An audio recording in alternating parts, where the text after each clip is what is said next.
Well, g'day everyone, it's Byzas and we are here for the very first ever edition of Byzas blog. The blog you've all been waiting for, well, hopefully some of you anyway. Now, look, I'll give you a quick rundown of what this is going to be all about. It's going to be me telling you my thoughts on life, what's going on in the world, local things, funny things that happen in my life, you know, a bit of sport, anything really we want to talk about. Anything you guys want to talk about, send your suggestions in, and hopefully we'll make it past episode 1. We might even get to 5. That'd be pretty cool if we get to 5 episodes, I reckon, and maybe go from there. But hopefully it won't be too boring, and you hopefully won't switch off already. So one of the things I like to talk about straight up is the debacle I've got in my house. I've got 2 birds. They meandered their way in, don't know how, went out the front, come back in. There's these 2 birds in there flapping their wings, and they're all over the show. I can't get them because the roof's really high in my place inside, so I can't get to them, and they keep flying into the windows. Can't open them because they're obviously high windows as well. So it's a bit of a debacle at the moment, so I hope they're all right and they'll escape pretty quickly, but we'll find out at the end of the episode where or not they are still in, because I can see them from where I am right now.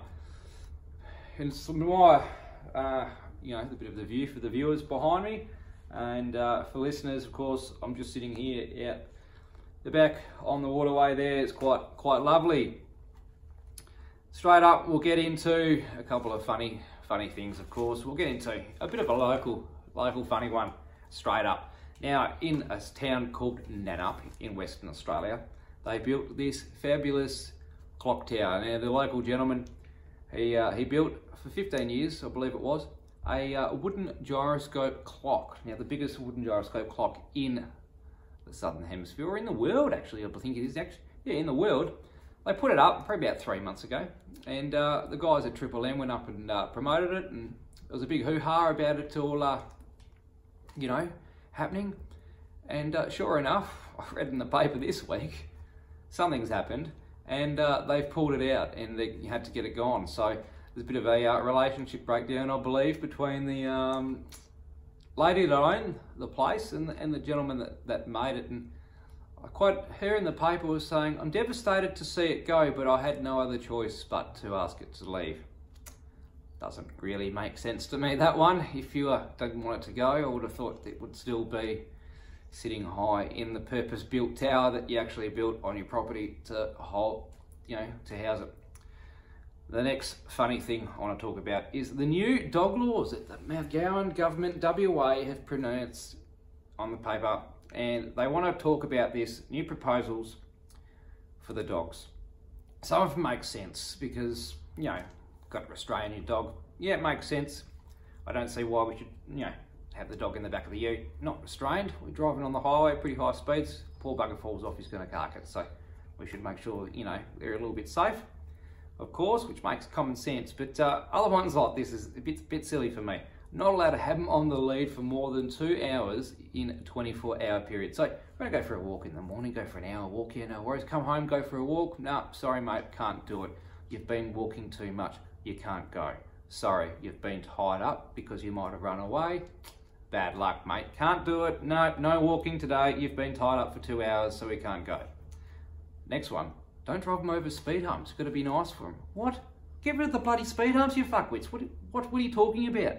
It's the stupidest thing I've ever heard. You can't drive up the street with a speed hump. What if you live with a speed hump up your street? You got to take it to the vet or whatever the case may be. You're stuffed. Stupidest thing I've ever heard. Another one here. This is really funny. You'll like this. The canine medic kit. You got to take a canine medical kit with you when you're going on a run. Now, what about a kit for the humans? Don't have to worry about one for yourself, but no. You got to take one for your dog. Where are you going to store it? Geez, who knows? Who knows even know what you need to take? No idea, no idea. So, for that, McGowan, you are on Byzas shit list. That's right. There's a segment called Byzas shit list, and it's here. It's Byzas shit list, and the other one today that is on Byzas shit list is fake grass. Hate fake grass. It's just crap. It's absolutely bullshit. It's not the hardest thing in the world to grow a lawn. It's pretty easy, in fact. you know, a bit of water, get a lawnmower, quite enjoyable. Anyone can do it. And if you can't, get the lawnmower man. Doesn't cost that much. You'll come and make it look nice. It's good for the planet. It's keeping stuff growing. It's much better than covering the planet in all this fake grass, which is just basically covering the planet in more plastic. Come on, environmentalists. You should be all over this one. Geez, I would have thought you'd be onto that already by now.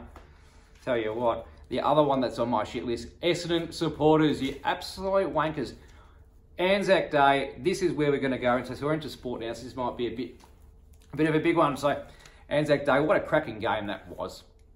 Absolutely fantastic game once again. Essendon Collingwood really know how to turn it on the big stage. And kudos to you know, Collingwood for getting up and having the win, yeah boys.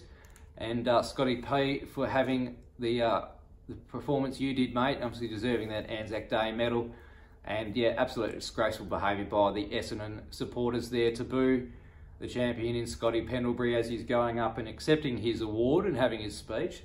I thought that was just a little bit distasteful, that thought there. It just wasn't really in the spirit of what Anzac Day is all about. Anzac Day, you know, as we all know, is mateship. And that wasn't right. Now, I understand what you're booing about. You can say you're booing the umpires, and it's a fair call because there was terrible umpiring decisions that probably went both ways along the day. But I don't believe any of that resulted in the win either way of the day. But fair enough to vent your frustrations out towards the umpires. And your protest is, you know, you'll give them a quick boo when they walk off the ground, as they had done well and truly before Scotty P had even been called up to accept the medal. And well said by Nathan Buckley, mate. Great words. Everyone was thinking at the time. And great work by the Pies cheer squad to drown out the boos as well with the old big Collingwood chant. So fantastic there. And just, yeah, horrible behaviour from the Essendon supporters. Just not it's not what we want to see, really. It's just not in good spirits. Not a good thing to teach your kids, especially on such a significant day. In honouring the Anzacs. So they're on my shit list as well, are the Essendon supporters, because no good. So yeah, the three things on the shit list this week: fake grass, the dog laws, and Essendon supporters on the shit list. That wraps up the shit list. And now we're moving on. Hang on, I need a drink. Jeez, it's thirsty work, this stuff. I tell you what, it's absolutely thirsty. Here, cheers.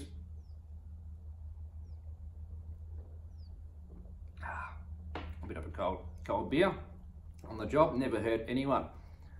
All right, so we'll talk a bit of TV, because there's a really cool show that's on the television at the moment called Lego Masters. Now, that is hilarious. Hamish is the funniest bloke I have come across on television in a long time, and his just dry, witty humour on this Lego Masters show is fantastic. And not just that, you're getting to see some of the coolest Lego creations ever. They're pretty cool. They're blowing some stuff up. They're making it, you know, all sorts of stuff. There's competition, speed challenges.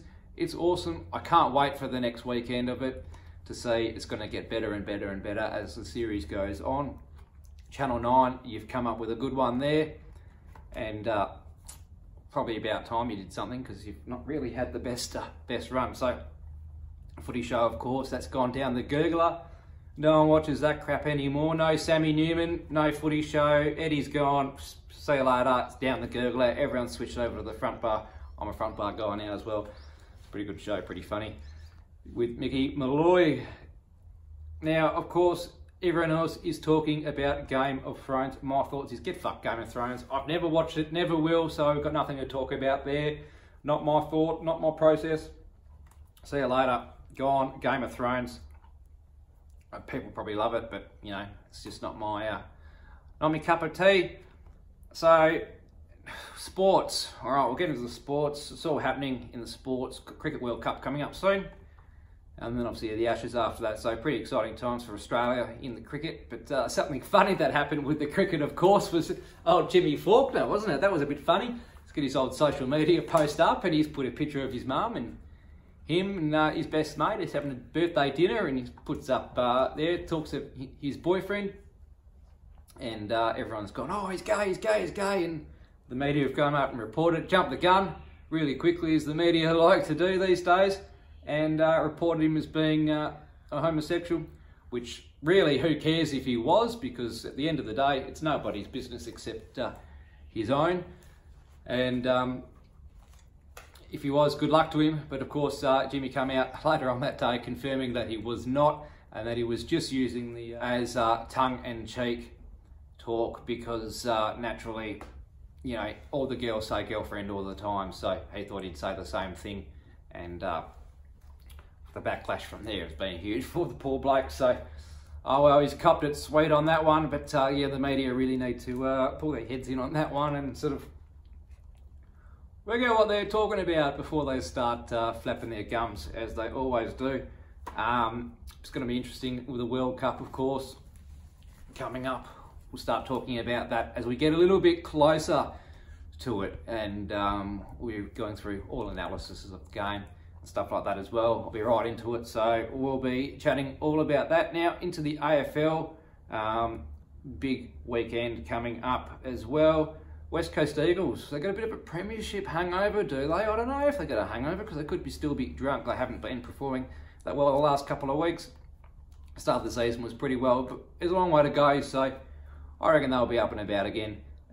So, you know, West Coast supporters, don't stress too much. Freo, yeah, look, they've gone pretty well, aren't they? Look, they're a surprise packet. Everyone thought they'd be up in the top 8 this year after the way that they had been going. So, yeah, well, who knows? Fremantle could be up and about. And, of course, the Mighty Pies, they're up and about, aren't they, this year? They're flying once again. Nathan Buckley is doing a wonderful job, as is the Cats down there in Geelong. They're going quite well and winning a fair lot of games at the moment. I think they could be undefeated or something like that.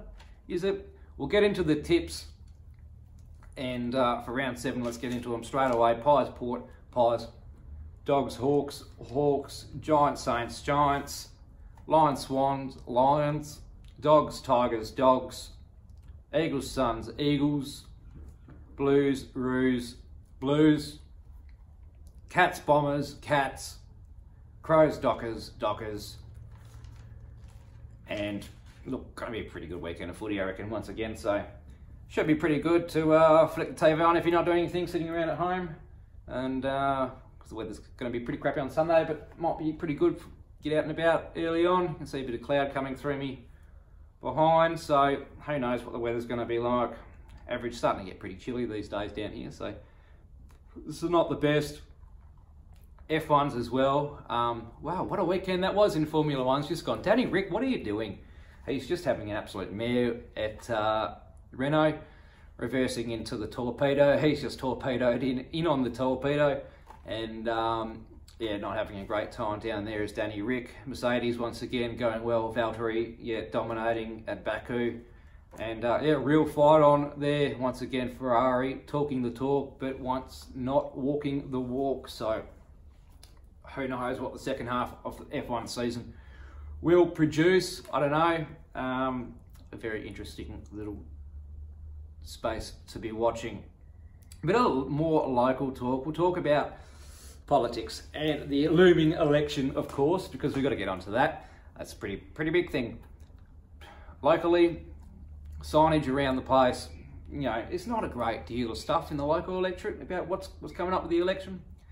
Heaps of the Labor guys, signs everywhere, but not many of our local Nola Marino Liberal candidate signs anywhere. So could be a telling sign. Maybe I think she could be safe because she normally is, but you never know. You never know. Speaking of the election, that Clive Palmer, I tell you what, I got another text message from him this morning, mate. I reckon I've got 5 or 6 text messages from that Clive. And Clive, just fuck off, mate. We don't want to hear it. We don't want your messages anymore. We don't need your bullshit. Just go away. I don't know how that's not illegal. It should be illegal because I didn't give you my number, mate. Don't need that bullshit. See you later. Take a hike. Now, what else is there, bloody, to talk about? Let's have a squeeze. Shit, I think it's everything we've gone through on there. So, well, that's a wrap, guys. It's episode 1 of Byzas blog, been pretty much done and dusted. I hope you all enjoyed tuning in, and hopefully next week we'll be up and about again. And episode 2. Till then, catch you later.